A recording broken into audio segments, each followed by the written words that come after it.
Investment risk అనేది market ఒడిదుడుకులకు లోబడి ఉంటుంది. ఇన్వెస్ట్ చేసే ముందు అందుకు సంబంధించిన వివరాలను క్షుణ్ణంగా తెలుసుకున్నాకే పెట్టుబడులు పెట్టండి. ఈ కార్యక్రమం నిపుణులు, అనుభవజ్ఞుల సూచనలు, సలహాల మేరకు మాత్రమే నడుస్తుంది. మీ పెట్టుబడులకు ఏబిఎన్ ఆంధ్రజ్యోతి ఎటువంటి బాధ్యత. నమస్తే, welcome to A B N business news. ఇక దేశీయ స్టాక్ మార్కెట్లు నష్టాల్లో కొనసాగుతున్నాయి. సెన్సెక్స్, నిఫ్టీ నష్టాల్లో ట్రేడ్ అవుతున్నాయి. Internal, UltraTech cement, J S W steel, Power Grid Corporation షేర్లు ఇటు లాభాల్లో కొనసాగుతుండగా Larsen, I C I C I bank, Trent, Eicher Motors, Bharat Electronics షేర్లు నష్టాలు కొనసాగుతున్నాయి. ప్రజెంట్ మనం చూస్తే 25,122 నిఫ్టీ 50 అక్కడ కంటిన్యూ అవుతోంది. ఇక్కడ 109 పాయింట్ల నష్టంతో ఉంది. అట్లాగే బీఎస్సీ సెన్సెక్స్ 81,889 దగ్గర ఉంది, 291 పాయింట్ల నష్టంతో.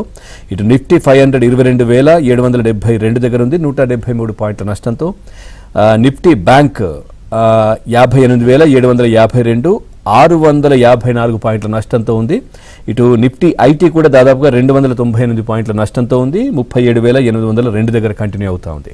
సో ఈరోజు మార్కెట్కి సంబంధించి మీకు ఏదైనా డౌట్ ఉంటే స్క్రీన్ పైన కనిపిస్తున్న నంబర్కి కాల్ చేయొచ్చు, లేదంటే కామెంట్ రూపంలో కూడా మీ డౌట్ రాస్తే మనతో పాటు ప్రముఖ ఆర్థికవేత్త, సుప్రీంకోర్టు అడ్వకేట్ డాక్టర్ జీవి రావు గారు ఉన్నారు. వారిని అడిగి మీ సందేహాలు నివృత్తి చేసే ప్రయత్నం చేస్తాను. ముందుగా వారితో మాట్లాడదాం. సార్ నమస్కారం. నమస్తే సార్, మనం చూస్తే సిల్వర్ 3,28,000, ఇటు గోల్డ్ 10 గ్రాములు చూస్తే 1,59,000 ఈ విధంగా దూసుకుపోతున్నాయి. అసలు ఇలా చూసేసరికి నంబర్ మారిపోతూ ఉంది. కానీ ఈ మార్కెట్ ఏంటి సార్ డౌన్ కనిపిస్తోంది? ఇప్పుడు స్టాక్ మార్కెట్ చూస్తే అవి మాత్రం పీక్ స్టేజ్లోకి వెళ్ళిపోతూ ఉన్నాయి. అయితేనే ముఖ్యంగా గత 3 రోజులుగా ఈ బంగారం, వెండి యొక్క పొరుగుదల అనేటువంటిది ఏమాత్రం కూడా ఆగట్లేదు. అలాగే మార్కెట్ల పతనం కూడా ఆగట్లేదు. ఇవి రెండు కూడా వైవిధ్యమైనటువంటి దూరంలో వెళ్ళటానికి ప్రత్యేకమైనటువంటి కారణాలు ఉన్నాయి. ముఖ్యంగా మనకి బంగారం ధరలు అలా పెరిగిపోవటానికి ఉన్న కారణాల్లో ప్రధానమైన కారణం అయితే అంతర్జాతీయ అనిశ్చితలు అనేటువంటిది అలా కొనసాగుతూనే ఉన్నాయి. ఎప్పుడైతే ఈ అనిశ్చిత పరిస్థితులు ఉన్నాయో మార్కెట్లో ఇంకా గోల్డే సేఫ్ ఇన్వెస్ట్మెంట్ బెట్ అని అనుకోవటం ఒక కారణం అయితే, సిల్వర్ విషయానికి వస్తే మనకి సిల్వర్ కన్జంప్షన్లో కేవలం 24% మాత్రమే ఇన్వెస్ట్మెంట్ పర్పస్లో సిల్వర్ని వాడితే మిగతా 76% కూడా ఇండస్ట్రియల్ కన్జంప్షన్. అంటే మనం ముఖ్యంగా ఇప్పుడు ఇవాళ ఎలక్ట్రిక్ వెహికల్స్ విషయానికే కానివ్వండి, లేకపోతే సోలార్ ప్యానల్స్కే కానివ్వండి, వెండి యొక్క అవసరం ఎక్కువగా ఉండటం, దానికి సరిపడా సప్లై లేకపోవటం, ఈ డిమాండ్ సప్లైల మధ్య విపరీతమైన వ్యత్యాసం ఉండటంతో ఈ సిల్వర్ యొక్క పరుగు అయితే ఇప్పట్లో ఆగేటువంటి అవకాశాలు ఏమాత్రం కూడా కనపడతలేదు. ఆ విధంగా ఈ మెటల్స్ రెండూ కూడా మరింతగా కూడా ముందుకెళ్ళేటువంటి అవకాశాలు కనిపిస్తున్నాయి. మరి on the other hand market విషయానికి వస్తే మార్కెట్లు ఇంతగా పతనం అవడానికి చాలా కారణాలు ఉన్నప్పటికీ భారతదేశానికే సంబంధించినటువంటి ఒక ప్రధానమైనటువంటి కారణం ఏంటంటే మన యొక్క కార్పొరేట్ ఫలితాలు, Q3 ఫలితాలు ఆశాజనకంగా లేవు. అంటే అవి మరీ దారుణంగా లేకపోయినప్పటికి కూడా కేవలం స్తబ్దుగా మాత్రమే ఉన్నాయి. అంటే ఇప్పుడు మళ్ళా మార్కెట్ని ఏదైనా ప్రభావితం చేసి మార్కెట్లు పెరగాలి అంటే ప్రధానంగా కావాల్సింది ఏంటంటే కార్పొరేట్ ఫలితాల్లో వృద్ధి రేటు చాలా ఎక్కువగా ఉండి ఇవి రానున్న రోజుల్లో మంచి లాభాలను అందించే అవకాశం ఉందని అనిపిస్తే తప్పితే మార్కెట్లో మళ్ళా మనం పూర్వ విధానంలో ఎక్కువగా పెరుగుదల చూడలేకపోయిన పరిస్థితులు ఉన్నాయి. ఇది ఒక ప్రధానమైన కారణం.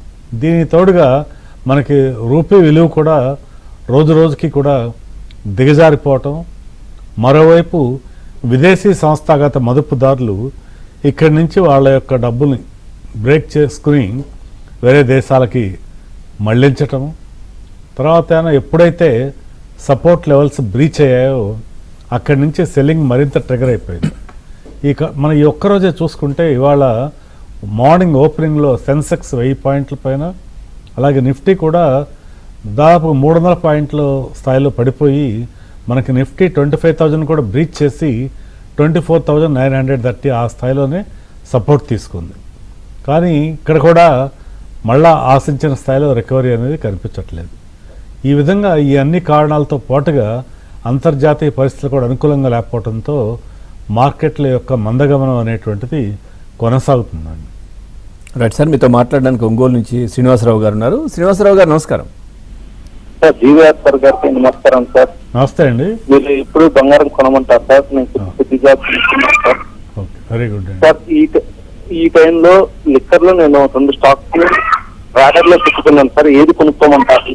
రాడికో టైటాన్ ఒకటి, అలైట్ బ్రాండర్స్, ఈ రెండిట్లో ఏది కొనుక్కోవచ్చు లాంగ్ టర్మ్ సార్? ఒక ఫండమెంటల్ గా ఏది గ్రోత్ ఉంటుంది?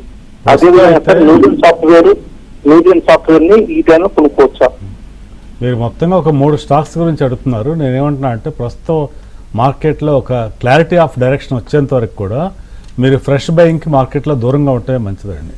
అంటే మనం మార్కెట్లో అన్ని ట్రేడింగ్ డేస్లోనూ కూడా ఖచ్చితంగా కొనాల్సిందే అనేటువంటి నియమం పెట్టుకోవద్దు. ఎప్పుడు కూడా మార్కెట్లో ఒక క్లియర్ డైరెక్షన్ వచ్చేంత వరకు కూడా కొద్దిగా వెయిట్ చేయటమే మంచిదండి. వెయిట్ చేస్తే మనకి బ్రేక్అవుట్ వచ్చి ఇక్కడి నుంచి ఇంకా కొనొచ్చు అనుకునే పరిస్థితిలోనే మార్కెట్లో ఎంటర్ అవటం మంచిది. ఏదైనా కాస్త తగ్గింది కదా అని ఎంటర్ అయితే అక్కడి నుంచి ఇంకా న్యూ లోస్, కొత్త రికార్డ్ లోస్ క్రియేట్ చేసేటువంటి ప్రమాదాలు ఉన్నాయి. కాబట్టి ఇప్పుడు ఫ్రెష్ బయింగ్ అనేటువంటి దానికి కొద్ది రోజులు దూరంగా ఉండటం మంచిదండి. రైట్ సార్, శివ గారు ఉన్నారు పల్నాడు నుంచి. శివ గారు నమస్కారం. సార్ నమస్కారం సార్. మీ డౌట్ అడగండి. డాక్టర్ జీవి రావు గారు ఉన్నారు. నమస్కారం సార్, చెప్పండి. ఓపెన్ కదా. నమస్తే అండి. ఇప్పుడు మాది క్యాస్ట్రాల్ 208.37 నేను కొన్నాను సార్, 1520 స్టాక్స్. ఓకే, అవి ఎట్లా సార్? ఇప్పుడు మామూలుగా 185 ఉంది ఇప్పుడు ప్రెజెంట్. ఇవాళ కొంచెం 1% పెరిగినట్టుంది. ఉంచమంటారా లేకపోతే ఎట్లా అనేది మాకు అర్థం కావట్లేదు సార్. యావరేజ్ చేయమంటారా? యావరేజ్ ఏం చేయొద్దండి. క్యాస్ట్రాల్ ఏంటంటే ఇప్పుడు మీరు లాంగ్ టర్మ్ ఇన్వెస్టర్ అయితే భయం లేదు. ఇది ఓవరాల్గా ఫండమెంటల్స్లో వచ్చినట్టు ఇబ్బంది ఏమీ లేదు, హోల్డ్ చేయొచ్చు. మీరు లేదు ఒకవేళ షార్ట్ టర్మ్ ఆలోచనతో ఉన్నప్పటికి కూడా ఆన్ రైజ్లో మాత్రమే అమ్మే ప్రయత్నం చేయండి. కానీ ఇప్పుడైతే ఇప్పుడు అమ్మవలసిన అవసరం లేదండి. రైట్ సార్, సదాశివరెడ్డి గారు ఉన్నారు కడప నుంచి. సదాశివరెడ్డి గారు నమస్కారం. నమస్కారం సార్. మాట్లాడండి. డాక్టర్ జీవి రావు గారు ఉన్నారు. రావు గారు నమస్కారం అండి. నమస్తే అండి. సార్ ఇప్పుడు సుక్కా ఫార్మ్స్ ఫ్యూచర్ ఉందా సార్ దానికి? లేదండి. ఒక్కసారి స్టాక్ నేను చెప్పండి. సుక్రా ఫార్మ్స్ బ్రేక్ అవుతోందండి, ఫార్మాటిక్స్ లిమిటెడ్ సార్. వినబడట్లేదు, కట్ అవుతోంది. రైట్ సార్, అట్లాగే ఇప్పుడు ఉన్నటువంటి పొజిషన్లో అంటే చూస్తున్నాం మనం స్టాక్ మార్కెట్ ఏ విధంగా ఒడిదుడుకుల్లో పయనిస్తుంది ఏంటనేది.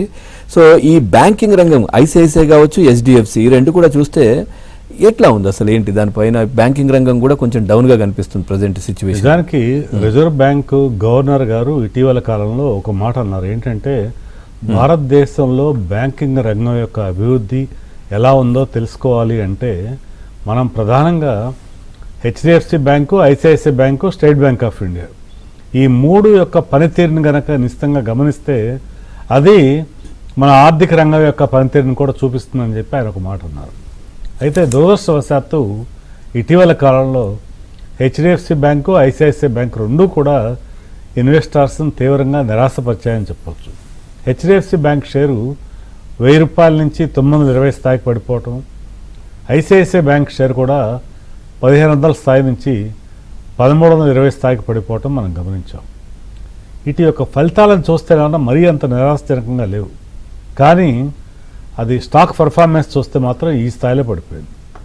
ఇప్పుడు ఇక్కడి నుంచి స్లోగా ఇవి రెండు రికవర్ అయ్యే అవకాశాలు ఉన్నప్పటికి కూడా యాజ్ ఆఫ్ టుడేగా మనం చూస్తే బ్యాంక్ నిఫ్టీ కూడా ఇప్పుడు 600 పాయింట్ల పైన ఈరోజు కూడా పడతాం గమనించాం. అంటే గత 3 రోజులుగా ఓవరాల్గా మార్కెట్లో ఇన్వెస్టర్స్ యొక్క సంపద 16 లక్షల కోట్ల రూపాయల మేర మనకి నష్టపోవటం అనేటువంటిది జరిగింది. ఇది చాలా దారుణమైనటువంటి నష్టం అని చెప్పి మనం చెప్పొచ్చు. ఇక్కడి నుంచి బ్యాంకింగ్ దిగ్గజాల్లో రికవరీ వస్తే తప్పితే మార్కెట్లో ఆశించినటువంటి రైజ్ మనం చూడలేమండి. రైట్ సార్, శ్రీనివాసులు గారు ఉన్నారు హైదరాబాద్ నుంచి. శ్రీనివాసులు గారు నమస్కారం. శ్రీనివాసులు గారు sir good afternoon sir. Good afternoon. మీ డౌట్ అడగండి సార్. ఒక 3 స్టాక్స్ సార్. ఒకటేమో హనీవెల్ ఆటోమేషన్, ఒకటి ఒరాకిల్ ఫైనాన్షియల్ సర్వీస్, ఇంకోటి last and 2 LNT sir. 3 stocks గురించి చెప్పగలుగుతారు సార్? అంటే మీరు కొందాం అనుకుంటున్నారా లేకపోతే ఉన్నాయి? 3 హోల్డింగ్ ఉన్నాయి సార్. ఓకే. LNT వచ్చేసి ఇప్పుడు రీసెంట్గా కొంత ఫాలో అవటం జరిగింది. చాలా రోజులుగా LNT స్టేబుల్గా ఉంటూ రైజ్లో ఉన్నప్పటికి కూడా 4000 లెవెల్ నుంచి దిగటం మొదలుపెట్టి ఇప్పుడు సమ్వేర్ అరౌండ్ 3700 ఆడికి రావటం గమనించాం. అయితే ఇక్కడి నుంచి లాంగ్ టర్మ్లో మంచి పనితీరు కనిపించే అవకాశం ఉంది. మీరు ఏ విధమైన ఇబ్బంది పడకుండా దీన్ని హోల్డ్ చేయొచ్చండి. ఇన్ఫ్యాక్ట్ తగ్గినప్పుడల్లా LNT మరికొన్ని షేర్లు యాడ్ చేసుకుంటే కూడా మీకు ప్రయోజనకరంగానే ఉంటుందండి. రైట్ సార్, కోటేశ్వరరావు గారు ఉన్నారు కాలర్. కోటేశ్వరరావు గారు నమస్కారం. సార్ నమస్కారం సార్. మీ డౌట్ అడగండి. సార్ నా దగ్గర Tata Motors passenger vehicles and Motherson ఉన్నాయి సార్, ఆటోమొబైల్స్ సంబంధించి. అవి తగ్గుతున్నాయి సార్. వాటిని సోల్డ్ చేసేసి ఏమైనా ఈటీఎఫ్ తీసుకోమంటారు సార్, ఆటోమొబైల్ సెక్టర్ సంబంధించి ఈటీఎఫ్? లేదండి, ఇప్పుడున్న ప్రైస్లో మీరు సేల్ చేయడం కరెక్ట్ కాదు.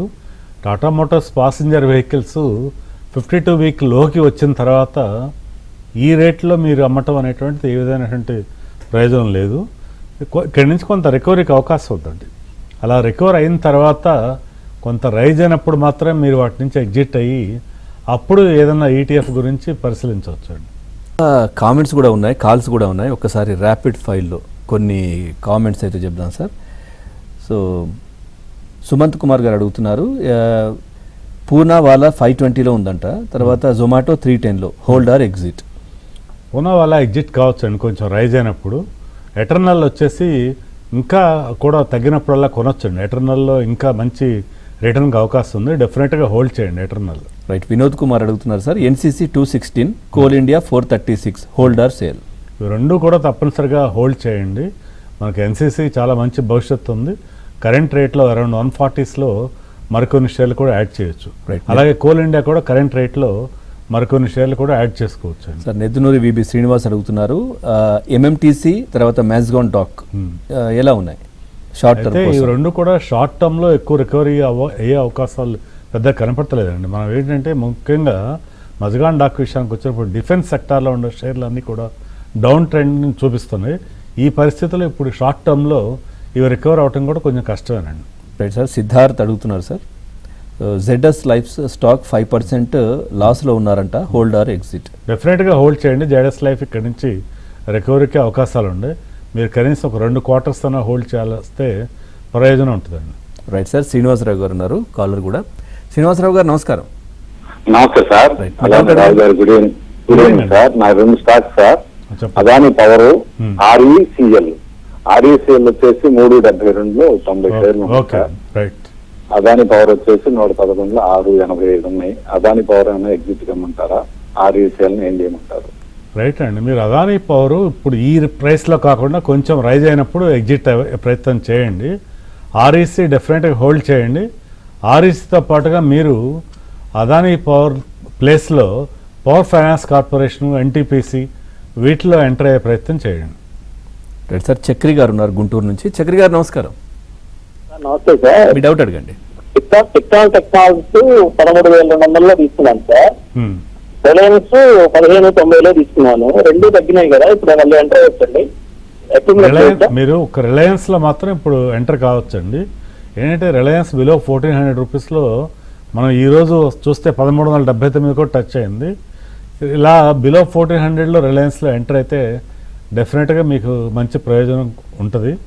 ఇప్పటికే ఉన్న షేర్లకు ఇవి కూడా యాడ్ చేసి మీ యొక్క యావరేజ్ కాస్ట్ని కూడా తగ్గించుకునే ప్రయత్నం చేయండి. రైట్ సార్, ఇంకొన్ని కామెంట్స్ ఉన్నాయి. సింధు గారు అడుగుతున్నారు, మనోరమ బై చేయొచ్చా? కరెంట్ రేట్లో అవాయిడ్ చేయండి. తర్వాత sir FSL Havells fresh buy చేస్తే ఎట్లా ఉంటుంది? శ్రీనివాస్ గారు అడుగుతున్నారు. హెవెల్స్ మీరు ఫ్రెష్ బై చేయొచ్చు అండి కరెంట్ రేట్లో కూడా. తర్వాత ఇప్పుడు మనం చూస్తున్నాం సార్, ఈ రియాలిటీకి సంబంధించినటువంటి ఇండెక్స్ ఏదైతే ఉందో 5% లాస్లో ఉంది. అవునండి. ఏంటి కారణం ఏంటి అసలు? ప్రధానంగా రండి, రియాలిటీ సెక్టార్లో ఉన్న కంపెనీల యొక్క ఫలితాలు ఆశాజనకంగా లేవు. మనకి ఇప్పుడు ఇక్కడ ఏంటంటే ఓబ్రాయ్ రియాలిటీ అయినా ఇంకా అదర్ రియాలిటీ కంపెనీస్ ఏవైతే ఫలితాలు ప్రకటించాయో ఆ ఫలితాలు ఆశాజనకంగా లేకపోవటం వల్ల వాటిని ఇన్వెస్టర్స్ బాగా పనిష్ చేశారు. అది ఏ స్థాయిలో పనిష్ చేశారంటే 7 to 10% ఫాలు కేవలం 2 సెషన్స్లోనే వచ్చాయి.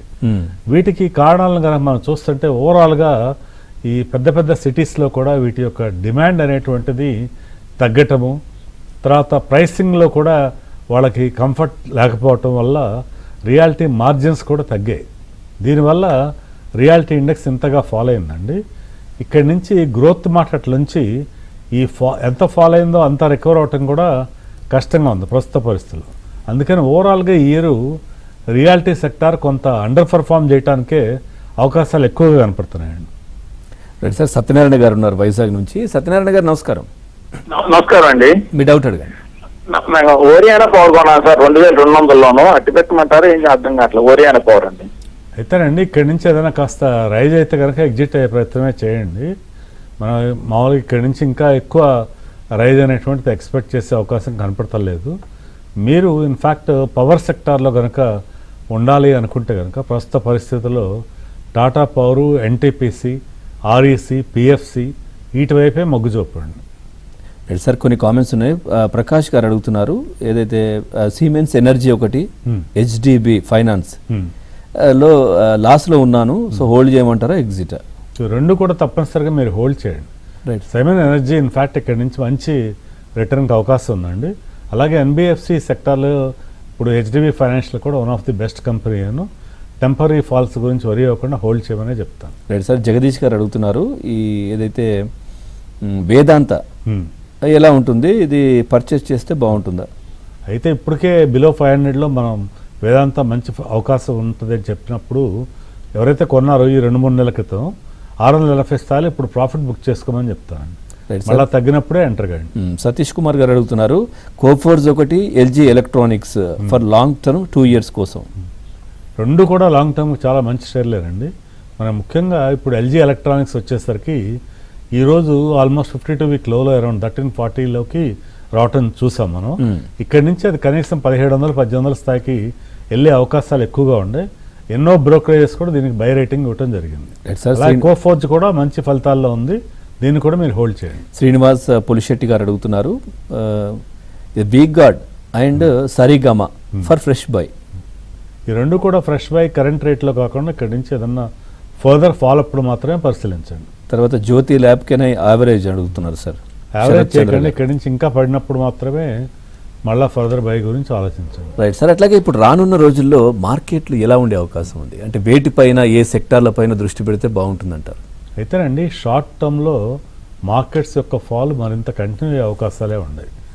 మార్కెట్స్లో ఏదైనా రికవరీ రావాలంటే మన క్లియర్గా డైరెక్షన్ అనేటువంటిది కేవలం బడ్జెట్ ద్వారా మాత్రమే కొంతవరకు అవకాశం ఉంది. మరి రేపు February 1న ప్రకటించేటువంటి బడ్జెట్లో మార్కెట్కి ఏదన్నా ఆశాజనకమైనటువంటి డ్రైవర్స్ ఏమైనా ఉంటే మాత్రమే మార్కెట్లో మనం రికవరీ చూడగలుగుతాం. అందుకని చెప్పి ఈ 10 రోజులు కూడా మనకి బడ్జెట్ వచ్చేంత వరకు కూడా సమయమంతా ఉండటమే మార్కెట్లో ఇన్వెస్టర్స్ అవలంబించాల్సినటువంటి విధానం అండి. Right sir. ప్రకాష్ గారు ఉన్నారు విజయనగరం నుంచి. ప్రకాష్ గారు నమస్కారం. నమస్కారం అండి. రావు గారు ఉన్నారు, మీ డౌట్ అడిగారు. నాకు గోల్డ్ సిల్వర్ గురించి చెప్పండి. పాపకి మ్యారేజ్ ఉందండి ఏప్రిల్లో. నాకు ఒక 400 గ్రాములు గోల్డ్ పర్చేస్ చేయాలనుకుంటున్నాను. అలాగే సిల్వర్ కూడా ఒక 3 kgs అవసరం ఉంది. అది ఏప్రిల్కి మ్యారేజ్ పెట్టుకున్నామండి. ఎలా కొనుక్కోమంటారు? ఫిజికల్ గా తీసుకుందామని. ఇప్పుడు రేట్ ఎక్కువగా ఉంది కదా అని డౌట్ పడుతున్నాము. అలాగే మనకి నాది 63 years అండి ఏజ్. నేను వడ్డీ చేస్తున్నాను బ్యాంక్ లో. ఆ ఇంట్రెస్ట్ సరిపోవటం లేదు. ఏ రూపంలో ఇన్వెస్ట్ చేస్తే నాకు నెలవారీ ఇన్కమ్ వస్తుందో చెప్పండి సార్. రైట్ అండి. ముఖ్యంగా సీనియర్ సిటిజన్స్ బ్యాంకుల్లో డిపాజిట్ల వడ్డీ రేట్లు తగ్గుతున్నాయంటే ఆందోళన పడుతున్నట్టు మాట వాస్తవం. అయితే మనకి గవర్నమెంట్ ఆఫ్ ఇండియా బ్యాంక్ ఒకటి ఉంది, రెప్కో బ్యాంక్ అని చెప్పి. మీరు చాలామంది మరి వినే ఉంటారేమో. రెప్కో బ్యాంక్ అంటే it is under the administrative control of home ministry, government of India. It is also owned by some state governments. ఈ బ్యాంక్ వచ్చేసి సీనియర్ సిటిజన్స్కి 2 సంవత్సరాల డిపాజిట్ మీద 8% వడ్డీ ప్రతి నెలా చెల్లిస్తున్నారు. సో ఇటువంటి వీటిల్లో మీరు ఆ 8% వడ్డీ కోసం అని చెప్పి మీ వయసు 63 ఏళ్ళు అంటున్నారు కాబట్టి ఈ బ్యాంకులో మంత్లీ ఇంట్రెస్ట్ కోసం డిపాజిట్ చేసుకుంటే అది బాగుండే అవకాశం ఉందండి. లేకపోతే మీరు సిల్వర్ గోల్డ్లో ఇన్వెస్ట్మెంట్ గురించి అడిగారు. అయితే సిల్వర్లో ఏదన్నా స్మాల్ కరెక్షన్స్ ఉన్నప్పుడు ఫ్రెష్ బయింగ్ గురించి చూడండి. గోల్డ్ ఏమన్నా మీరు స్లోగా కాస్త కొనే ప్రయత్నం చేయండి, ఒకే రోజు కొనటం కాకుండా. Right sir. కొన్ని కామెంట్స్ ఉన్నాయి. రాజేష్ గారు అడుగుతున్నారు, ఈ అశోక తర్వాత సరళ పాలి అంటున్నారు, ఎలా ఉంటుంది ఈ రెండు అని అడుగుతున్నారు. అంటే అశోక బిల్డ్ కానేమో ఆయన అడుగుతుంది. ఇప్పుడు కరెంట్ రేట్లో అయితే మాత్రం ఫ్రెష్ బయింగ్ అవాయిడ్ చేయటమే మంచిదండి. తర్వాత లార్జ్ క్యాప్, మిడ్ క్యాప్ ఏ విధంగా ఉన్నాయి సార్? వాటిపై ఇన్వెస్ట్మెంట్ ఎక్కువ అంటే వాటిపై చేస్తే ఎట్లా ఉంటుంది? అయితే అండి ఇక్కడ ఇన్వెస్టర్స్ గమనించాల్సిన ఒక ముఖ్యమైన విషయం ఏంటంటే మార్కెట్స్ ఇంతగా పడినప్పుడు ఎప్పుడైనా సరే రికవరీ వస్తే ఇమ్మీడియట్గా ఫాస్ట్గా రికవరీ అయ్యేది లార్జ్ క్యాపేనండి. అందుకని ఎవరైనా ఒకవేళ ఫ్రెష్ బయింగ్ చేయాలి అంటే నిఫ్టీ బిలో 25,000కి వచ్చినప్పుడల్లా మన లార్జ్ క్యాప్లో ప్రధానమైనటువంటి స్టాక్స్ అయినటువంటి Reliance industries, HDFC bank, ICICI bank, Bajaj finance ఇటువంటి వాటిలో కనుక ఇన్వెస్ట్ చేస్తే మార్కెట్ రికవర్ అయినప్పుడు చాలా ఫాస్ట్గా ఈ షేర్లు రికవర్ అయ్యే అవకాశం ఉంటుంది. మిడ్ క్యాప్ అండ్ స్మాల్ క్యాప్లో ఇలాంటి రికవరీ రావడానికి కొంత ఎక్కువ సమయం పడుతుందండి. అందుకని క్విక్గా రికవరీ కోసం అని చెప్పి, కొంచెం మంచి రిటర్న్ కోసం అని చెప్పి కరెంట్ ఇన్వెస్ట్ చేయాలంటే లార్జ్ క్యాప్ వైపు మొగ్గు చూపటమే కరెక్ట్ డెసిషన్ అవుతుందండి. రైట్ సార్, లక్ష్మీపతి గారు ఉన్నారు బెంగళూరు నుంచి. లక్ష్మీపతి గారు నమస్కారం. Hello. Good afternoon sir. Right, మీ డౌట్ అడగండి. ఎంఆర్ఎఫ్ బై కావాలండి. తర్వాత ముత్తూట్ ఫైనాన్స్ ప్రాఫిట్ లో ఉన్నానండి. ప్రాఫిట్ బుక్ చేయమంటారా, హోల్డ్ చేయమంటారా? ముత్తూట్ ఫైనాన్స్ ఇక్కడి నుంచి కూడా ఇంకా పెరిగే అవకాశాలే ఉన్నాయండి. డెఫినెట్గా మీరు హోల్డ్ చేయొచ్చు. అలాగే ఎంఆర్ఎఫ్ కూడా ఇప్పటికే ఉండుంటే కనుక హోల్డ్ చేయండి. ఎంఆర్ఎఫ్ యొక్క ఫండమెంటల్స్ చాలా స్ట్రాంగ్గా ఉన్నాయి, గ్రోత్ కూడా ఇంకా బాగుండేటువంటి అవకాశం ఉందండి. అందుకని ఈ 2 షేర్లు కూడా మీరు నిరభ్యంతరంగా హోల్డ్ చేయొచ్చు అండి. రైట్ సార్, తర్వాత గోల్డ్ అండ్ సిల్వర్ ఈటీఎఫ్స్ గురించి అడిగితే ఏం చెప్తారు సార్? ఈటీఎఫ్లో ఇన్వెస్ట్మెంట్ చాలా మంచి అవకాశం అని చెప్తారండి. ఎందుకంటే ఫిజికల్ గోల్డ్ కన్నా కూడా మనకి ఈటీఎఫ్లో క్రమం తప్పకుండా గ్రాడ్యువల్గా ఇన్వెస్ట్ చేస్తుంటే వాటిని దాచుకునే విషయంలోనూ ఇబ్బంది లేదు. అలాగే క్రమేణా ఎక్వైర్ చేయటం వల్ల రీజనబుల్ కాస్ట్లో కూడా వచ్చే అవకాశం ఉంటుంది. సో డెఫినెట్గా గోల్డ్ అండ్ సిల్వర్ ఈటీఎఫ్లో క్రమం తప్పకుండా ఇన్వెస్ట్ చేస్తే ఇన్వెస్టర్స్కి మంచి ప్రయోజనం ఉంటుంది. నిజానికి ఒక 6 నెలల క్రితం ఈ ఇన్వెస్ట్మెంట్ చేసినటువంటి వాళ్ళందరూ కూడా ఎంతో ప్రయోజనం పొందారండి. రైట్ సార్, ప్రజెంట్ అంటే సెక్టార్ వైజ్గా అంటే ఏం చెప్తారు, ఏవి బాగున్నాయి ఎట్లా? అయితే ఇప్పుడు ఇక్కడి నుంచి ఏ సెక్టార్స్ మంచిగా పర్ఫామ్ చేసే అవకాశం ఉంది అని కనుక మనం ఒకసారి చూస్తే, ప్రధానంగా ఫైనాన్షియల్స్ ఏవైతే ఇప్పుడు అండర్ పర్ఫామ్ చేశాయో అవి రానున్న రోజుల్లో కొంత మంచి పర్ఫార్మెన్స్ చూపించే అవకాశం ఉందండి. ముఖ్యంగా బ్యాంకింగ్ అండ్ ఎన్బిఎఫ్సిల్లో లీడర్స్ తోటి కనుక ఉంటే రానున్నటువంటి 3 నుంచి 6 నెలల కాలంలో మంచి రిటర్న్స్ అనేటువంటి అవకాశం ఉంది. అలాగే ఐటీ సెక్టార్లో కూడా మనకి టీసీఎస్, ఇన్ఫోసిస్, కో4జీ ఇవన్నీ కూడా పర్సిస్టెంట్ సిస్టమ్స్ ఇవన్నీ కూడా తగ్గిన ప్రతిసారి కూడా ఎక్వైర్ చేస్తూ ముందుకెళ్తే రానున్న రోజులు ఇవి కూడా మంచి పనితీరు కనపరిచే అవకాశం ఉందండి. Right sir, thank you very much doctor G V Rao గారు. మార్కెట్కి సంబంధించి చాలా చక్కటి విశ్లేషణ అందించారు. Thank you very much. నమస్తే. ఇదే వాళ్ళ ఏబిఎన్ బిజినెస్ న్యూస్.